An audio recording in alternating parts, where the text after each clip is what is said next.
عارف صاحب یہ ہے وہ سسٹم جس کی ہم بات کرتے ہیں کہ سسٹم کو ٹھیک کرنے کی ضرورت ہے. سسٹم ایسا بنایا گیا ہے کہ جب جاتے ہیں آپ کوئی گواہ جاتا ہے بیان دینے کے لیے تو اس پر جو پریشر آتا ہے تو وہ گواہ خود بخود پیچھے ہٹ جاتا ہے. اس سسٹم کو چینج کرنے کی ضرورت ہے.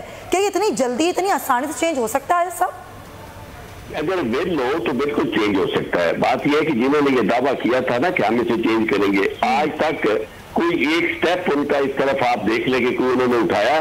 مطلب خود عدالتی نظام کو درست کرنا. اور اس کے بعد میں آپ کو کروں کہ میں امریکہ میں بھی پریکٹس کرتا رہا ہوں, وہاں جب کیس درج ہوتا ہے تو ساتھ ہی آپ کو ایک وٹنس پروٹیکشن ایجنسی ہوتی ہے جو آپ کے ساتھ رابطہ کرتی ہے گواہ کے طور پر یا مدعی کے طور پر کہ بھی آپ کو جو پروٹیکشن چاہیے وہ ہم پرووائڈ کریں گے. اسٹیٹ نے ابھی تک یعنی عمران خان صاحب کے دعووں کے باوجود مجھے یہ بتائیں کہ انہوں نے کوئی ایجنسی اس طرح کی بنائی ہے کہ جس میں گواہ جو ہیں ان کو بھی آپ ان کا تحفظ کریں اور یعنی انہیں پراپر پروسیکیوشن مل سکے. یہ بیچارے آپ نے جلیل کی جو بات سنی اس سے اندازہ کر سکتے ہیں کہ وہ ٹھیک ہے. عارف صاحب ساتھی رہیے گا. بابر ڈوگر صاحب, یہ جس طرح بھی جلیل نے عدالت کا فیصلہ قبول کیا ہے, ہم دیکھتے ہیں بڑے بڑے سیاستدان عدالتوں کے فیصلے قبول نہیں کرتے, اعلیٰ عدالتوں میں جاتے ہیں جب تک انہیں انصاف نہیں مل جاتا.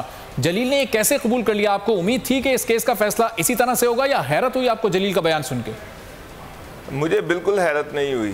ایک عام آدمی, ایک بیچارہ وہ بندہ, وہ پولیس کے ساتھ یا اسٹیٹ کے ساتھ کتنا لڑے گا, کہاں تک لڑے گا. ایک ایسا کیس جس کے 67 وٹنسز تھے, ان میں سے 49 وٹنسز جو تھے وہ آئے, انہوں نے اپنے بیانات ریکارڈ کرائے, لیکن بعد میں وہ سارے منحرف ہو گئے. پولیس جو ہے اس میں فریق ہے, پولیس ڈپارٹمنٹ کو اسٹیٹ پروٹیکٹ کر رہی ہے. میرا ایک اسٹیٹ سے سوال ہے, چلے جی یہ لوگ نہیں تھے جنہوں نے مارا, وہ بندے کچھ اور, اب یہ اسٹیٹ کی ذمہ داری ہے یا میری ذمہ داری ہے کہ ملزمان کو پکڑے, وہ جو ملزمان ہیں ان کو کیسے کردار تک پہنچائے کیا جائے تاکہ لوگ جو ہے منحرف نہ ہو, گواہ پیچھے نہ ہٹ جائیں. یہ ریاست کی ذمہ داری ہے.